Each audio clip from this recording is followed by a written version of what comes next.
No nosso programa de hoje, estamos tendo a alegria de receber Adriana Machado, que é médium lá de Vitória, Espírito Santo.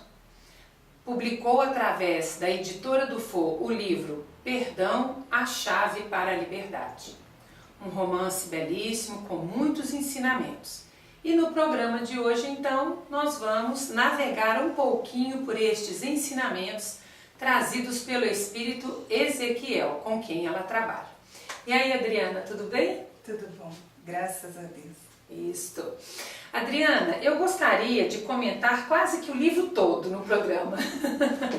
Mas como a gente só tem 45 minutos para a gente aproveitar, nós vamos por partes. Eu andei selecionando algumas partes aqui do romance para a gente ir discutindo, tá? Okay. A história deste romance já começa com o Henrique, um garoto de 8 anos, com uma doença fatal, já em fase terminal, se despedindo da vida na presença dos seus amados pais, né?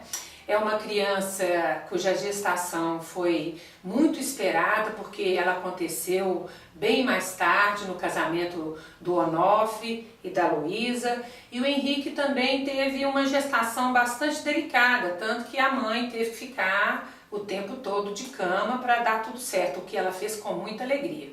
Mas especificamente nesse momento da história, os dois estão passando por um desafio muito grande, que é enfrentar a morte do Henrique, né? Interessante a gente observar que o Onofre, que basicamente é o personagem principal desta trama, o pai dele, é um homem que mudou muito após o nascimento do Henrique. Ele é um comerciante, um fazendeiro, não é isso? E emprestava dinheiro para os fazendeiros menores e era um homem muito rigoroso, de trato rude. E depois que o Henrique nasceu, a vida dele mudou completamente. E ele passou a ser outra pessoa, não é isso? É verdade. Ele se sensibilizou com a vinda do filho. E nesse momento aqui, nós vamos encontrá-lo tendo que enfrentar a partida desse ser que mudou completamente a vida dele. Quer trazer algum comentário antes de eu entrar na história? Não, eu acho que você foi perfeito. Ah, então tá bom. Com essa perfeição toda, não vou deixar a Adriana não falar nada no programa. Não vai não. Você toma a palavra, viu, amiga? Então tá bom. Certo momento da narrativa, eu até leio isso aqui, vou passar a palavra para você comentar. Onofre pega a Luísa num final de tarde, conversando com o Henrique, que está acamado, e ele fica surpreso com a fala do próprio filho, que diz o seguinte: pensei, mamãe... Ah não, calma, peraí, vou voltar atrás. Isso mesmo, vamos lá. Onofre sempre achou estranho o modo como Henrique falava do céu, do plano espiritual, mas nunca o repreendeu. Tentava corrigi-lo, mas ele dizia para o pai que eram somente palavras e que estas eram as que ele conhecia. Onofre pensava que quando o filho crescesse, naturalmente ele se corrigiria. Nesse momento, sentiu uma pontada forte em seu coração. Será que o meu pequeno terá tempo de crescer? Pensou. Henrique, conversando com sua mãe sem perceber a presença do pai, narrava sobre a visita espiritual que tinha recebido de um anjo que veio lhe trazer certas informações. Assim diz Henrique: pensei, mamãe, que ele estava me dizendo que eu ficaria curado, mas ao contrário, este anjo me falava que a cura do meu corpo físico não seria possível. Entretanto, diz que eu ficaria muito bem quando retornasse ao mundo dos espíritos. No início, eu fiquei triste, porque não queria deixar vocês. Mas ele me informou que eu não ficaria, que vocês não ficariam sozinhos e que quando eu quisesse, poderia voltar aqui para vê-los. Aí então eu fiquei feliz. Onofre não sabia o que pensar. O que o seu filho estava dizendo? Será que isto tudo era verdade? Parado, ainda na porta, ouviu a querida esposa falar comovidamente: Henrique, se o Papai do Céu enviou um anjo para lhe dizer isto, é porque ele quer que você esteja bem pertinho do coração dele. Então, quando tiver que ir, não se esqueça de dar a mão bem forte ao seu amigo, para que você não se perca no caminho para Deus. As palavras de Luísa demonstravam o quanto aquela revelação fazia seu coração doer. Mas Onofre teve orgulho da sua esposa, que encontrou forças para consolar seu filhinho, mesmo quando a dor lhe sugeria gritar e dizer que aquele Deus era injusto por tirar-lhes tudo na vida. Comentários, amiga? Eu acho que essa parte do livro, que está bem no iniciozinho, ela é muito profunda. Realmente, mesmo quando você vê uma certa maturidade numa criança de 8 anos, dizendo que recebeu a visita de um anjo, para uma mãe encontrar forças para dizer para ele que está tudo bem, que ele pode ir tranquilo, é uma dor bastante desafiadora mesmo, né? Inenarrável. É verdade. Eu que sou mãe, eu sei disso. Eu também que andei lendo, falei, é um desafio grande. Inclusive eu acho esse livro muito consolador, sabe? Porque ele narra em detalhes todos os sentimentos pelos quais a gente passa. E aqui no programa nós vamos tocar em alguns, né? Mas o mais interessante também nessa parte é que o Onofre, ele que descreveu aquilo que ele achava que a esposa dele estava sentindo. Ele afirmou que Deus era injusto. Ele disse que ela queria gritar contra Deus. Não era ela que falou com ele? Não. Ele deduziu isso. Ele deduziu o que ele estava sentindo nesse momento. Ele queria gritar com Deus, então. Eu acho muito revelador essa parte. Aliás, esse Onofre dá trabalho nesse livro, viu, gente? Nossa, mãe, nós vamos ver aqui alguns episódios, mas o danadinho custou entender, né? Mas eu não posso contar a história. Vamos lá. A partir daquele dia, Henrique piorou e não conseguiu mais sair do quarto. Ele tossia muito, sua febre não cedia e os seus delírios ficavam cada vez mais frequentes. Luísa, sua mãe, não saía do seu lado. Já era noite quando Henrique pediu que sua mãe chamasse o seu pai, porque precisava conversar com os dois. Quando Onofre chegou, Henrique os puxou para bem perto e lhes disse num fio de voz: o meu amigo Anjo está aqui, me falando que vou viajar com ele daqui a pouco. Disse que se eu quisesse, poderia chamar vocês para me despedir. Mamãe, eu não vou largar a mão do meu amigo. Eu não me perderei, ok? Tomando fôlego, mesmo vendo as lágrimas vertidas de sua mãe, continuou: papai, sei que para o senhor a minha ida será muito difícil, mas eu tenho que ir. Este meu corpo já não suporta mais essa doença. Preciso que o senhor me prometa uma coisa. Ele parou um pouco por causa do cansaço e logo continuou: prometa que o Senhor não se voltará contra Deus. Lembre-se que foi Ele quem nos permitiu vivermos juntos novamente. Como agradecimento, papai, haja com o próximo com o mesmo amor que o Senhor sente por mim. Onofre não queria escutar aquilo. Era doloroso demais para ele. Como não se voltar contra Deus? Mas seus pensamentos sombrios foram interrompidos por um acesso de tosse de Henrique. Vamos dar uma paradinha aqui na história que eu quero que você comente essa parte para nós. Observou aquilo que a gente conversou antes? Que o Onofre estava revoltado com Deus. Mas olha, vamos dar um desconto para ele? Pelo amor de Deus, viu? Vamos dar um Nenhum desconto. pai devia ou mãe devia sepultar um filho, né? Então vamos dar um desconto pro tadinho. Não, eu sei disso. Mas é que nessa hora eu fico imaginando o seguinte: se de repente nós já estamos vivendo uma possível perda de alguém que a gente ama demais, e Ai, desculpa. Achei que o Vanderlei estava aqui. Ah, tá. Posso?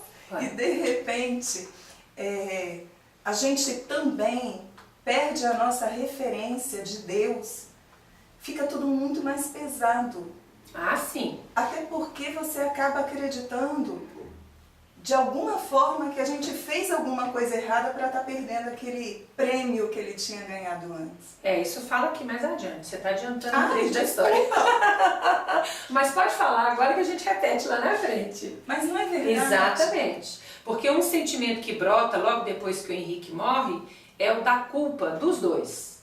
E eles acham que estão sendo punidos por Deus por alguma coisa que eles não sabem o que é, mas que estão sendo punidos de qualquer forma, por mais ilógico que seja o pensamento. É verdade. E nesse caso aí, eu acredito até que todos nós, de alguma forma, nos momentos em que a gente passa uma dificuldade, a vida nos traz elementos para que a gente perceba que nós temos condições de superar essa dificuldade.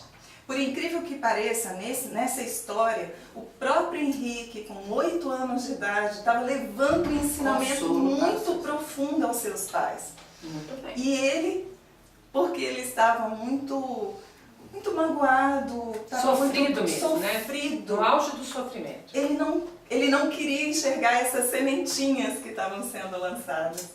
Ou talvez não pudesse, por enquanto. Ainda. Vamos lá, Verdade. nós vamos descobrir se não queria ou se não podia. Vamos adiante. Assim continua Henrique com seus pais. Pai, eu amo muito e continuarei amando. Qualquer decisão que tomar, eu entenderei e saberei que o Senhor ainda está me amando também. Viva a vida com intensidade e alegria. Não perca a felicidade de viver somente porque eu não estarei mais aqui. Amo o Senhor e sempre amarei. Luísa logo retornou com um copo d'água, descansando um pouco, e os pensamentos vieram de montão por cima da cabeça de Onofre.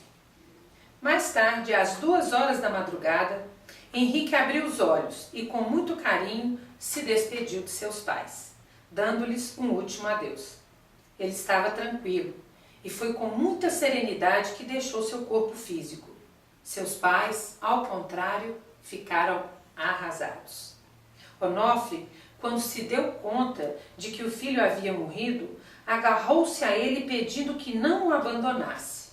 Luísa, martirizada com o estado de seu marido, pedia para ele ter calma. Porém, no íntimo, ela queria fazer a mesma coisa que ele estava fazendo, mas não podia. Tinha que ser forte, pelos dois. É impressionante quando nós passamos por situações muito dolorosas e, apesar disso, por amor a alguém que está passando as mesmas provações, a gente tenta superar as nossas dores. É verdade. E eu achei essa posição da Luísa, que por sinal, dentro de um contexto que mulher forte, Exatamente. Essa posição dela de tentar dar o apoio, o suporte para o marido, que ela via que, apesar de sua própria dor, a dor dele parecia mais profunda ou menos... administrável. Exatamente. A sensação que eu tenho que a dor dele não tinha como se administrar. Ele não tinha controle. Mas devia estar doendo pra caramba. Com certeza, com certeza. Então ela se superou em razão do seu amor por essa pessoa que não estava conseguindo administrar os seus sentimentos. Nesse caso, gente, faz lembrar o quanto o compromisso de vida a dois vai mais ou menos por aí, né? Aquele que está mais preparado naquele momento ampara o que não está. E mais ali na frente a situação pode se inverter, né? É verdade. Nós não estamos assim isentos disso, né? Mas o que eu acho também muito interessante é o seguinte, se me permite falar um pouquinho. Fale o que quiser, Adriana, esse programa é seu, só não conte anedotas. Ai meu Deus, não. Mas é a história de muitas vezes nós espíritas nos exigirmos sentimentos que a gente ainda não tem conta de possuí-los. Então às vezes você tem, passa por situações difíceis, como, entre aspas, a perda de uma pessoa querida, e você não admite chorar por nessa dor. Ah, sim. Como eu acredito na imortalidade da alma, eu não sofro. Exato, mas não é isso. Nesse momento eu posso acreditar na imortalidade da alma, mas eu não estarei ali chorando por isso. Eu estarei ali pensando nos momentos que não terei mais com aquela pessoa. É uma saudade. É dor da perda, né? É uma saudade, é um luto necessário para a gente poder superar esse momento. Então eu acho isso importante. Essa reação dos dois, apesar deles não serem espíritas nessa história, essa reação dos dois é uma reação natural. Com certeza. E que talvez o espírita pudesse ter essa mesma reação e um pouquinho depois que chorasse e desabafasse, ele poderia até pensar, não, peraí, eu não posso alimentar tanto essa dor. Vou ter um pouquinho de calma. Isso, mas eu a tenho e eu preciso entender que eu a tenho, senão eu começo a me anestesiar. E aí você não supera o luto. Né? Aliás, nem vive, se você não vive, não tem como superar. É verdade. Né? É verdade. Tudo nessa vida que a gente tem que superar precisa ser primeiro admitido, vivenciado, aceito como fato real. Né? Uhum. Mas nessas situações de extrema dor, a gente sempre arruma uma rota de fuga. Ou desespera demais ou não desespera nada, mas todas as duas posições extremas são desaconselháveis, porque de um lado a gente se entrega plenamente à amargura, à dor e ao sofrimento, e do outro lado faz de conta que nada aconteceu, que está tudo certo. Né? Até que alguma coisa aconteça, e aí a gente efetivamente cai na real, a ficha cai, e aí a gente pode efetivamente dar o passo seguinte, né? Mas o importante é viver, né? Com certeza. Vamos lá, porque tem muitos detalhes nessa história que eu estou querendo trazer para os nossos ouvintes e também os que nos assistem aí. Mais adiante comenta o seguinte, Adriana. A morte de Henrique foi muito traumatizante para toda a família, mas nada se comparava ao sofrimento de Onofre. Após o enterro, ele se fechou no quarto de Henrique por longos dias, sem querer ver ninguém. Ele não se conformava. Como Deus poderia fazer com que ele passasse por uma situação tão difícil, tão dolorosa? Parecia que tinham-lhe arrancado um braço ou uma perna sem anestesia. Todo o seu corpo doía. Piorava principalmente quando ele se lembrava do sorriso do seu amado filho, ou de quantas vezes, com a desculpa de ter tido um pesadelo, ele corria para a cama e se deitava ao lado do pai, confortado com a proteção paterna. Era sempre acalentado por seu pai, que o abraçava, e dormiam ali todos juntos até o amanhecer. Não, ele não poderia aceitar isso novamente. Não essa dor e perda tão intensa. Muito bem, vamos dar uma paradinha aqui. Ele não poderia aceitar essa dor da perda novamente. Eu preciso fazer um parênteses aqui nessa história. Eu só fui descobrir a perda que ele está falando, que já é a segunda, no fim do livro. Eu fiquei lendo o livro todo na expectativa de saber qual foi a perda anterior que ele passou. Mas eu tive que ler o livro todo. É verdade, mas eu também só descobri quando eu terminei de escrever. Quando você acabou de psicografar. Psicografei, Ezequiel me surpreendeu por quê, né? Mas realmente ele já tinha havido uma perda. Mas a gente pode comentar aqui a perda ou você quer fazer suspense? Não, suspense. Então tá bom. Nós ficamos no suspense. Mas então dá uma dica assim, por alto. Na vida dele, ele já tinha tido uma perda dolorosa. E ele teve também bastante dificuldade de superar essa perda. Então, no momento em que ele passou novamente pela perda com o filho, ele meio que reviveu aquela outra perda. É como se ele tivesse somado. Não, mas então você estava falando de que ele somou uma dor na outra dor anterior. Quer dizer que naquele momento da perda do Henrique, ele não estava vivendo só a dor da perda do Henrique, estava do Henrique e a anterior, é isso? Eu acredito. Porque senão mas ele então não teria, porque senão ele não teria relembrado. Ele falou claramente Exatamente. que ele estava sendo injustiçado de novo. Eu não poderei aceitar isso novamente. Não essa dor e essa perda tão intensa. É verdade. E aqui ficou uma pulga na minha orelha que ficou me pinicando a leitura toda do livro, viu? Que bom! Mas vamos tentar nos próximos programas, que a Adriana vai estar conosco aqui pelos próximos 4 programas. Então, nós não vamos terminar o estudo dessa obra sem a gente contar para vocês pelo menos uma parte do que acontece. Nós estamos... você queria manter o público sem saber os 4 programas? Nós vamos pensar então, se a Adriana decidir, ela conta para vocês. Nós vamos interromper aqui o nosso primeiro bloco, voltamos logo a seguir. Nós estamos então no programa Mereça Ser Feliz, uma escolha ao seu alcance, recebendo a autora Adriana Machado, já no segundo bloco do nosso programa, falando sobre a obra que ela psicografou, Perdão, a Chave para a Liberdade, de autoria espiritual de Ezequiel. Neste segundo bloco, nós vamos avançar um pouco mais na história, que nós já estamos tratando aqui desde o primeiro momento, mostrando todo o dilema, toda a dor, todo o sofrimento daquele pai que tinha acabado de perder o filho. Ele pensa da seguinte forma: tudo que Henrique me ensinou sobre Deus se perdeu com sua morte. Foi com seu nascimento que eu comecei a acreditar em Deus, que eu comecei a entender o que pode ser um pai misericordioso. Foi o seu sorriso e o seu amor singular de criança inocente que me levaram ao meu coração de homem endurecido pela vida a certeza de que Deus estava dando a ele uma segunda chance de ser feliz.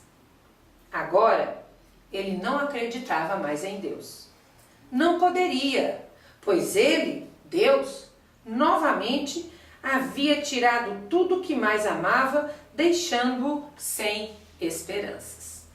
Vamos parar aqui um minutinho para combinar, para mim te perguntar uma coisa? Por que o nascimento do Henrique resgatou a fé do Onofre? Deixa eu ver se eu posso explicar, mas sem passar alguma informação lá adiante. Eu acredito que para o Onofre, a vinda do Henrique foi um presente.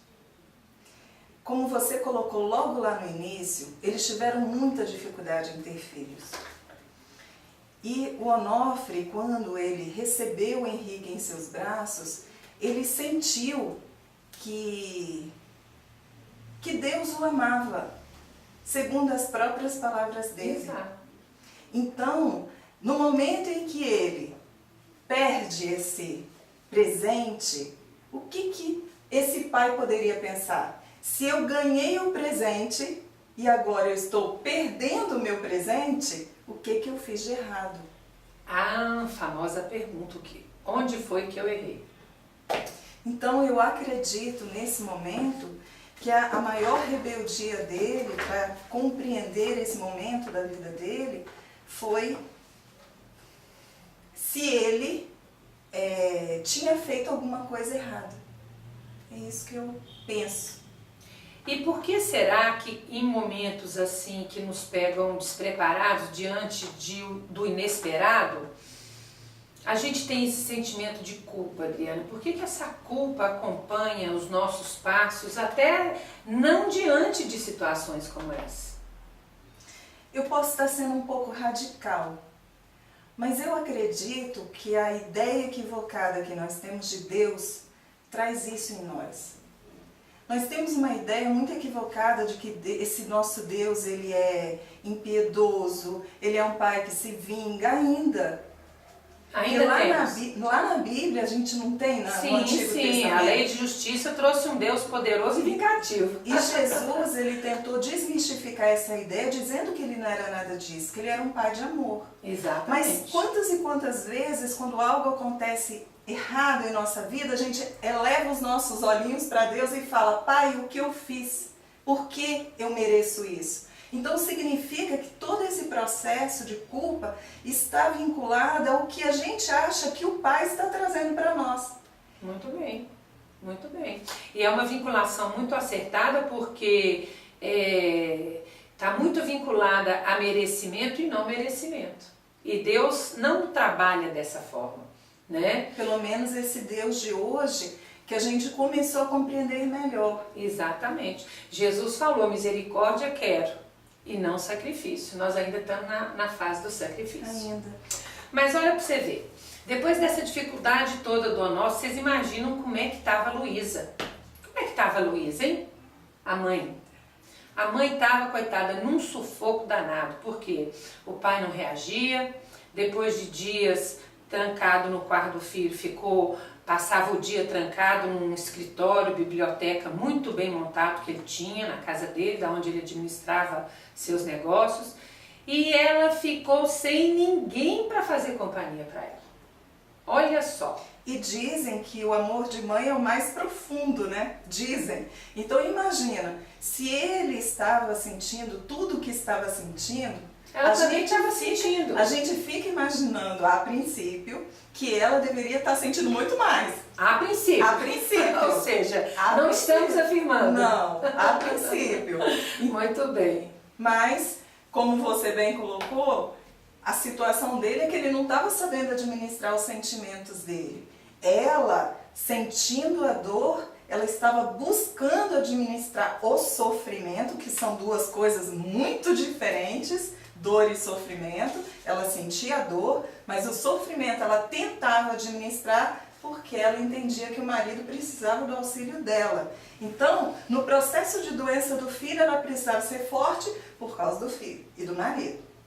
Depois que o filho partiu, ela precisava ser forte por causa do marido, dentro de um contexto por causa do marido, porque ele estava dando trabalho por dois. É verdade, ela sozinha, né, sem saber o que fazer, porque ela vivia na casa da fazenda deles, né, apesar de ser uma fazenda moderna, contemporânea, ela não tinha uma vida de relação intensa durante o dia.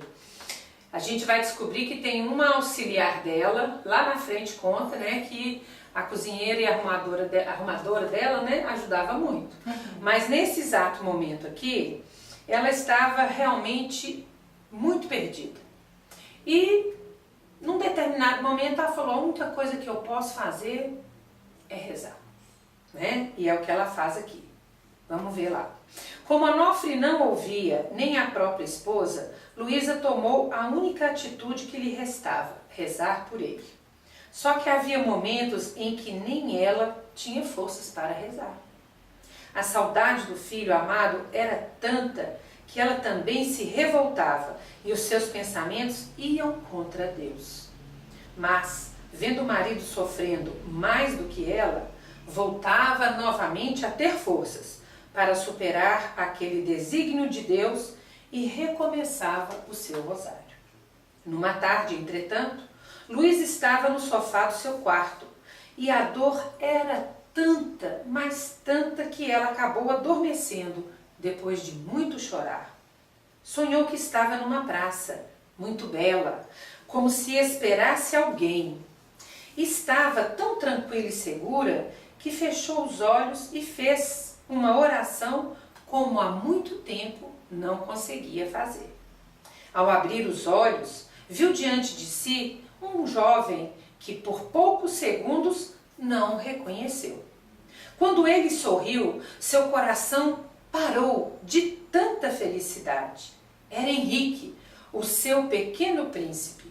Abraçou-o com muito cuidado, mas com tanto amor que se sentiu flutuando.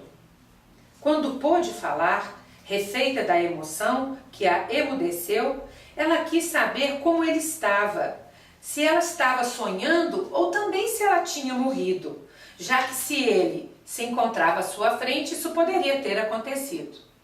Henrique, sorrindo, disse que eram muitas perguntas de uma só vez, mas que ele iria tentar responder a quase todas. Henrique disse que ele estava muito bem, que há muito tempo não sentia qualquer dor e que eles se encontravam numa praça de uma cidade espiritual. Explicou que ela não havia morrido, mas tão somente dormido, o que possibilitava conversar com ele naquele momento. Vamos parar aqui.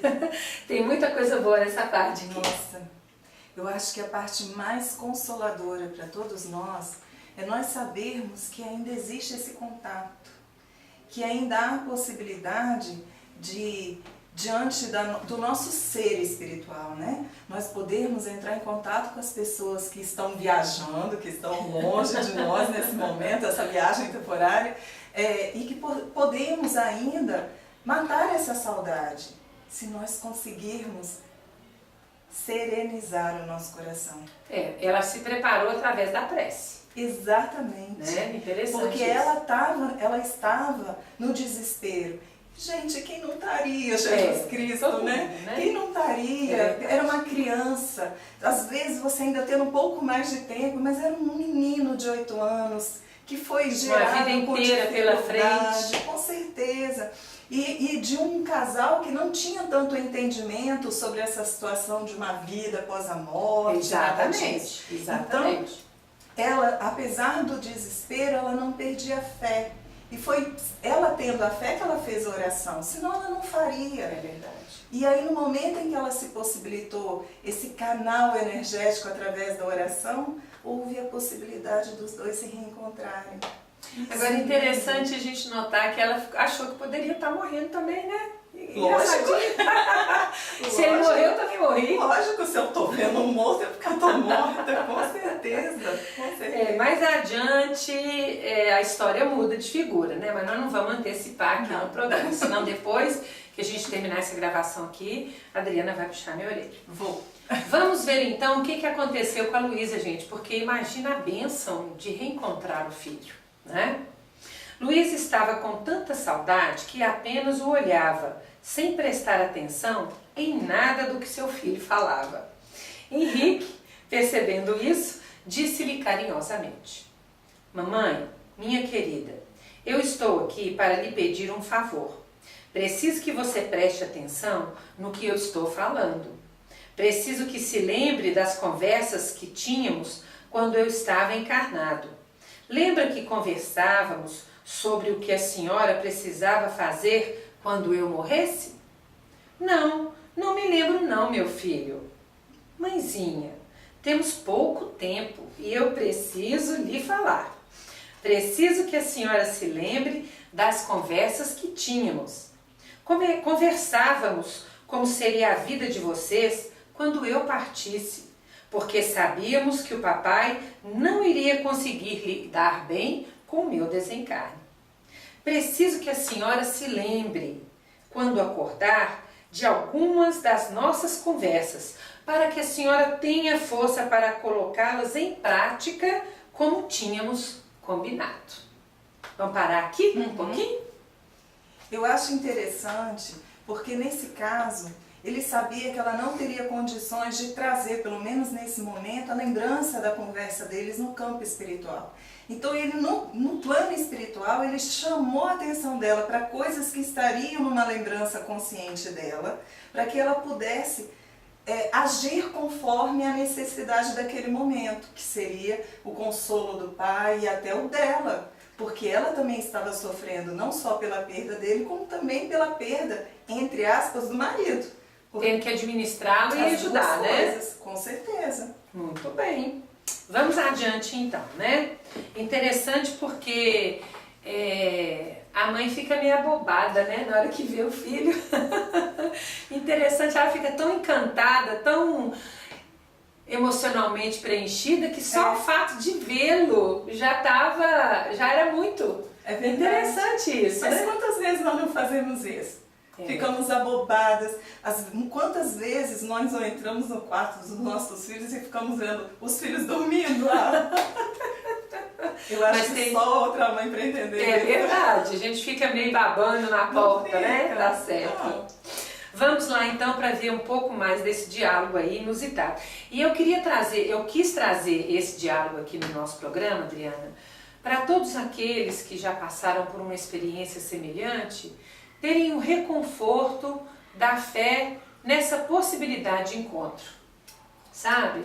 Porque eu acho que a misericórdia divina, ela vem em nosso socorro nessa hora, igual veio aqui para Luísa nesse encontro com o filho dela desencarnado. É verdade.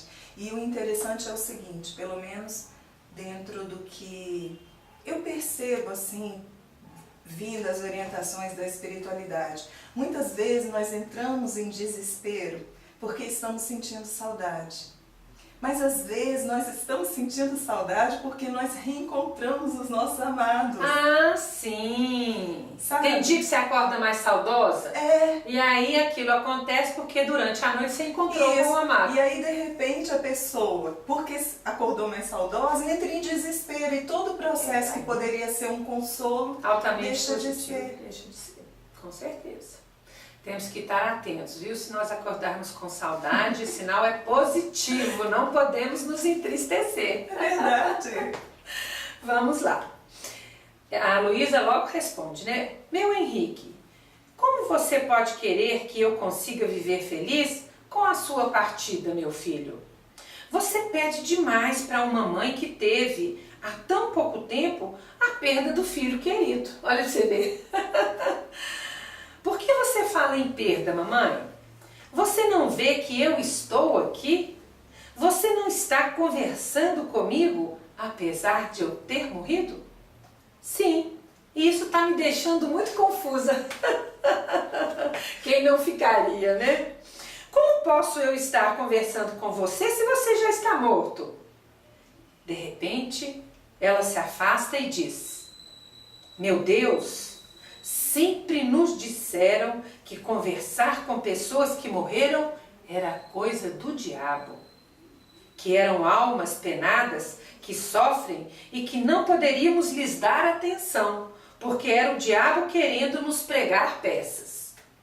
Olhe para mim, mamãe. Olhe para mim, mãezinha do meu coração. Pareço alguém que sofre? Parece que sou obra do diabo que quer lhe pregar uma peça? Por favor, abra o seu coração e sinta-me, como sempre me sentiu e compreendeu quando estávamos juntos na Terra. Para aqui. Toda hora a gente tem que parar um pouquinho. Menina, que coisa impressionante ela ter duvidado na hora de que era coisa do diabo. Porque isso é uma crença. E é uma crença trazida por todos nós. Há muito pouco tempo, o Espiritismo ele veio para explicar algumas coisas. É verdade. E nós temos em nós, enquanto espíritos, uma crença muito antiga. E essa crença, ela existe ainda. Prevalece, né? Sim. No momento em que nós começamos um pouco a buscar o entendimento sobre essas coisas, é que a gente vai quebrando essas crenças milenares. São antigas mesmo. Que é coisa de assombração, a gente já aprendeu. Só tem que aprender o contrário, né? É verdade. Que é coisa de quem está vivo. É verdade. Talvez uma pessoa espírita pudesse até pensar que tinha morrido, isso aí é um processo natural, mas raciocinar, não, é um espírito. Super natural essa reação. Mas para quem não é, nessa hora, a alegria de ter visto o filho não fez com que ela percebesse a crença que ela possuía. No momento em que ela, meio que num ato de lucidez, ela pensou sobre aquilo, veio a crença imediatamente agindo sobre ela. É verdade. Desfazendo o benefício. E aí, nesse momento, ele precisou chamar a atenção daquela mãe que o conhecia, que o sentia, para que ela pudesse identificá-lo. Gente, é isso que você está falando. Olha o argumento lúcido, porque sentimento não engana, né? Ele pede que ela sinta a vibração dele, que é como se fosse uma identificação emocional, né? Entre os dois. Achei isso muito interessante. Mas olha para vocês verem como que é a vida misericordiosa, né? Vamos avançar mais um pouquinho? Luísa, neste momento, fechou os olhos e colocou a mão no peito do seu filho. Era essa a brincadeira de ambos quando ele estava triste e ela dizia que sabia exatamente o que estava se passando no coração dele. Sentindo-se seguro, Ele se abria com ela e eles conversavam sobre todas as suas angústias infantis. Ela, ao tocá-lo, o sentiu pleno.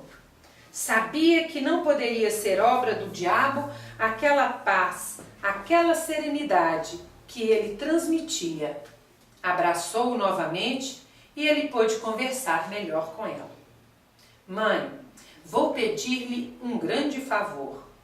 Tenho de lhe falar algumas coisas importantes agora. Quando a senhora acordar, terá somente uma vaga lembrança deste nosso encontro, mas se sentirá muito melhor e com uma esperança nova para a sua vida. Peço apenas que se esforce para se sentir feliz, porque a lembrança do meu desencarne fará a senhora se culpar por tentar se sentir melhor. Quero que guarde em seu coração que o meu grande desejo sempre foi que você e papai fossem felizes e que quanto mais tristes vocês estiverem, mais isso me afetará e me deixará triste. Ai, nós vamos ter que reiniciar o próximo programa com essa fala. Nós temos 1 minuto, segundo o nosso técnico aqui, para você comentar.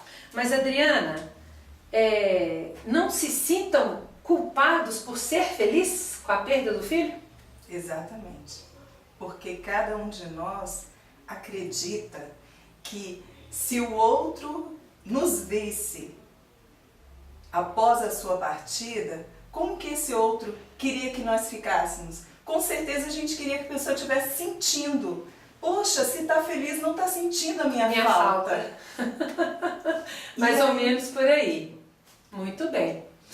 Gente, estamos deixando o nosso convite para você, não é isso, Adriana? Sim.